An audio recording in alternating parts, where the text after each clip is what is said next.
welcome to the Planning Committee being held at 6 p.m. on the 17th of September 2020. Due to government guidance on social distancing and COVID-19 virus, the Planning Committee on the 17th of September will not be open to members of the public to attend. Arrangements have been made for the press and public to watch the meeting live.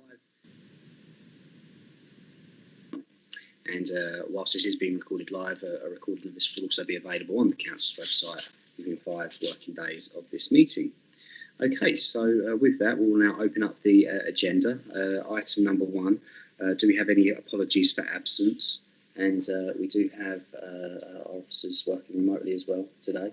Any apologies for absence? Thank you, Chair. We have received an apology from Stephen Taylor, co-operative member. Taylor, the co-opted member who's not here this evening, but it would appear we do have a full house everywhere else. Although, have we got Colin Churchman? Oh, remote. Colin, how you doing? You all right? Good. Okay, so we're now go on to the minutes of the meeting on pages 5 to 12, and that was the meeting held on the 13th of August 2020. Do we have any comments on the accuracy of the minutes? Councillor Lawrence.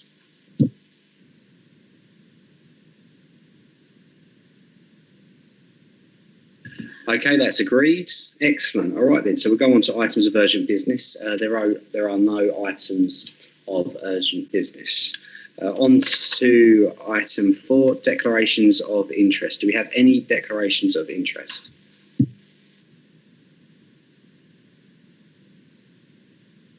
No, okay. And then 5, declarations of receipt of any correspondence. Now, we have had some declaration, or we have had some correspondence in relation to 20/00342/FUL. That's land adjacent to 43 and the rear of 45 to 47 Riverview, and that was from one of our own councillors. However, that item has been pulled. I understand you will receive an email earlier on saying that item has been removed. I understand that was at the request of the applicant and agent, and it may be that their plans are to resubmit at a later date. But that one, we won't be discussing that this evening. But outside that, I don't think there has been any other emails through to myself. No, Councillor Shinnick, yeah, okay. Was that in relation to? Perfect, excellent, okay. Brilliant. Councillor Fletcher, same, yeah, excellent. I think we all probably would have been CC'd in at some point, so yeah, brilliant. Okay. All right then, so on with planning appeals, pages 13 to 20. Lee, did you have any comments, and do we have any questions for Lee in relation to the appeals? Thank you. Thank you, Chair. Good evening, members. Reports for noting, but happy to field any questions. Thank you. Okay, thank you. Councillor Rice, did you have any comments? More a comment. It was welcome to receive Lee's email on the application of the retirement village, that the Secretary of State had decided that the planning authority could get on and issue the planning certificate so it could be built, etc., etc. We're just mindful that obviously we have our solicitor, but we also have others that make up the 2.5 people in the legal department that do the 106, and we just want to make sure, Chair, that the 106 agreement is concluded as fast as reasonably possible, because obviously now the Secretary of State has given the green light to this. It's most important that we get on with it so the locality can get those extra jobs, which will be very important as we come to the end of the furlough system. Okay, thank you. Thank you for those comments. I have had a conversation with Lee. Did you want to field anything in relation to that, Lee, over the time scale, what we roughly think will be for that? Thank you, Chair. I agree with Councillor Rice, actually. We need to move the Section 106 agreement forward and to issue the decision. So I think all parties are working to move that forward as swiftly as possible. Excellent. Okay, fantastic. Any other comments or questions? No. Okay. All right then, so that then takes us on to item 7, which is the public address to committee, and this now opens up the remaining 2 items we have on the agenda. The first one this evening we'll be discussing is 20/00743/TBC Start Furniture 10 Depot Parade, found on pages 35 to 40 on the agenda. Thank you.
replacement shop front with a commercial.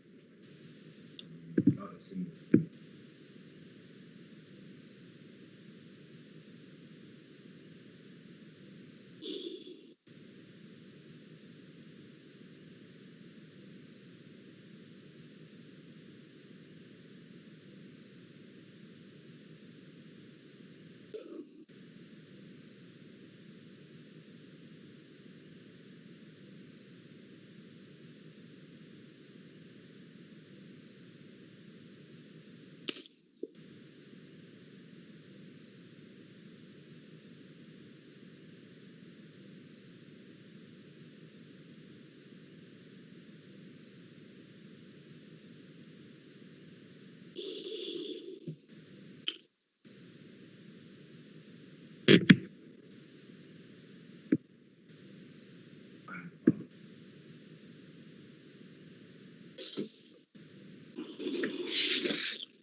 Councillor Churchman, if you can hear us, do you agree with the recommendation found on pages 39? Yes, Chair. If you do, please raise your hand. Excellent. There you go. You got there in the end. Brilliant. Okay, so with that, we can say that agenda item 9, staff furniture 10 Depot Parade, has been approved. Okay, so with that, we'll now go on to the last item on the agenda, which is agenda item 10. That's 20/00849 TBC, and this is for the high rises that we have in Chapel St Mary at Essex. That's Godman Road. This is obviously very similar to the upgrades that we saw last month. I understand that this application just came in a little bit after those, so very similar to what we saw last month. Okay, so with that, we'll now go on to the presentation. And when Tom's ready.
Chair.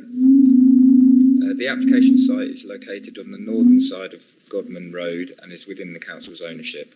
The site comprises 3 broadly identical 12-storey tower blocks, namely Goodham House, George Tilbury House and Pool House. On the aerial photo, you can see the 3 tower blocks with Godman Road to the south and the dedicated parking area to the north. This location plan shows the red line of the application site, which is around the tower blocks, with the remaining land within the applicant's ownership in blue. This is a planning application for the replacement of all communal windows and the installation of automatic opening vents. And I'm just going to quickly run through the existing and proposed elevations for Goodham House, but the changes are consistent across all of the buildings. So it'd be quite difficult to see on the screen, but hopefully in your agendas you can see that between the existing and proposed, the actual overall appearance doesn't vary that much, but you can make out where the windows are being changed in the communal areas. So that was the existing and proposed south elevation, existing and proposed north elevations, existing and proposed west elevation, and the existing and proposed east elevation. These are the details of the windows as existing, so it might be a bit clearer what they're like at the moment. So if you just compare this to the upcoming slide, this is the windows as proposed. And this is a photo as you approach the tower blocks along Godman Road. And in summary, the proposed development would replace the existing steel windows within the communal areas with new aluminium window units, incorporating automatic opening vents in a number of key areas. The current windows are in poor condition, and the proposal will help prolong the lifespan of the blocks and improve their overall appearance. The development is considered acceptable with regards to the design and appearance and would not adversely impact upon residential amenity. There's just one update to the officer report, which is in relation to condition 2 on page 46 of the agenda. This needs to include the table with the complete list of plans, which is at the start of the report on page 41 and 42. So the recommendation is to approve the application as set out in the report, but subject to the update to condition 2. Thank you, Chair. Fantastic. Thank you very much for that report, Tom. Okay, that now opens it up to questions. Do any members have any questions? No. Okay. Obviously, very similar to what we saw last month. Very good to see that these communal areas are being upgraded. Councillor Fletcher.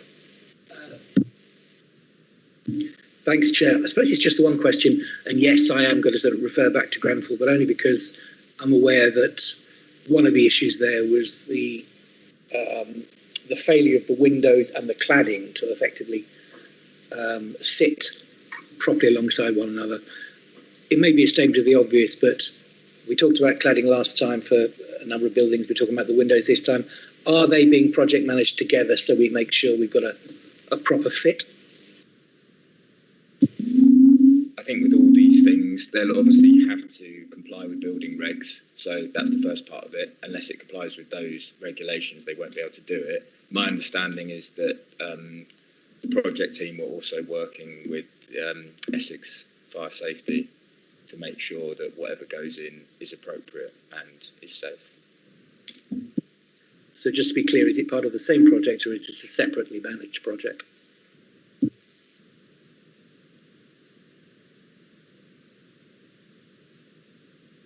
Sorry, can you repeat the question?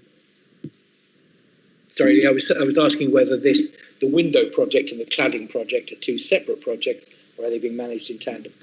Absolutely managed in tandem. So, and this forms part of the package of works to refurb the tower blocks, which was presented to the last planning committee meeting, and this is all part of one project.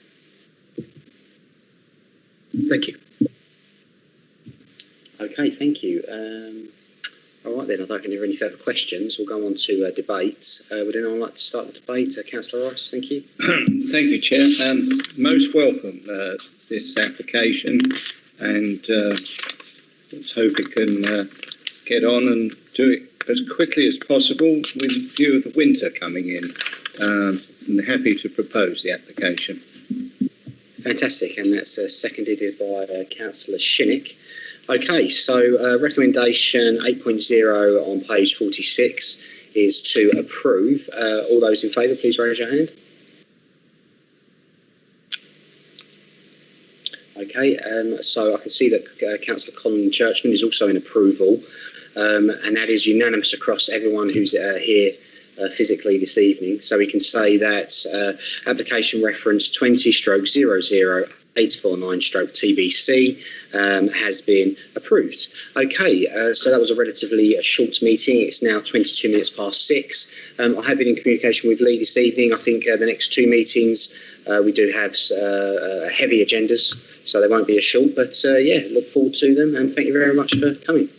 Brilliant. Thank you very much, everyone. Cheers. Excellent.